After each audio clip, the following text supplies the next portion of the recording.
ஆசீர்வாதமான அதிகாலை ஜெபம். நீ எகிப்து தேசத்திலிருந்து புறப்பட்ட நாளில் நடந்தது போலவே உன்னை அதிசயங்களை காண பண்ணுவேன். மீகா 7ஆம் அதிகாரம் 15ஆம் வசனம். இன்றைக்கு ஆண்டவர் நமக்கு வாக்கு கொடுக்கிறார், உன்னை அதிசயங்களை காண பண்ணுவேன்.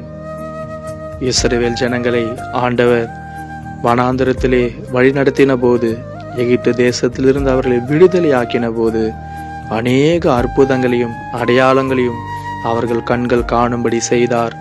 பார்வோனின் சேனைகளை செங்கடலிலே அழித்து போட்டார். வானத்திலிருந்து அக்கினி ஸ்தம்பத்தை கொண்டு அவர்களை வழிநடத்தினார். மேக ஸ்தம்பத்தை கொண்டு பகலிலே அவர்கள் வெயில் கூட சேதப்படுத்தாதபடிக்கு அவர்களை மேக ஸ்தம்பத்தின் நடுவில் வைத்து அவர்களை நடத்தினார். அவர்கள் தாகத்தினால் தவித்த போது கண்மலையினால் அவர்களை அந்த தண்ணீரை கொண்டு திருப்தி ஆக்கினார். ஜீவ தண்ணீரை அவர்களுக்கு கொடுத்தார்.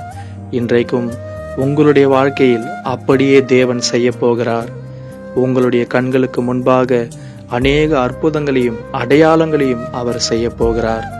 அதற்கு நீங்கள் என்ன செய்ய வேண்டும் என்றால், அவருடைய வாக்கு தத்தத்தை முழுவதுமாக விசுவாசிக்க வேண்டும். நாம் ஜெபம் செய்வோம். அன்பான பரலோக பிதாவே, இஸ்ரவேல் ஜனங்களை நீர் எகிப்திலிருந்து விடுதலை ஆக்கினது போல இன்றைக்கும் பாவமான காரியங்களிலிருந்து, கடன் பிரச்சனையிலிருந்து, கண்ணீரின் வாழ்க்கையிலிருந்து எங்களை விடுதலையாக்கும். அவர்கள் கண்களுக்கு முன்பாக அற்புதங்களையும் அடையாளங்களையும் செய்தது போல இன்றும் எங்களுக்கு செய்யும்.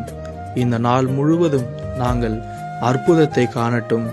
எங்களுடைய வாழ்க்கையில் ஒரு பெரிய அற்புதத்தை செய்யும். எங்களுடைய குடும்பத்தில் ஒரு பெரிய அற்புதத்தை செய்யும். உம்முடைய கரங்களில் ஒப்பு கொடுக்கிறோம்.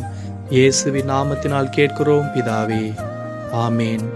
பிரியமானவர்களே, கவலைப்படாதிருங்கள். கர்த்தர் உங்களுக்கு இன்று ஒரு அற்புதம் செய்ய போகிறார்.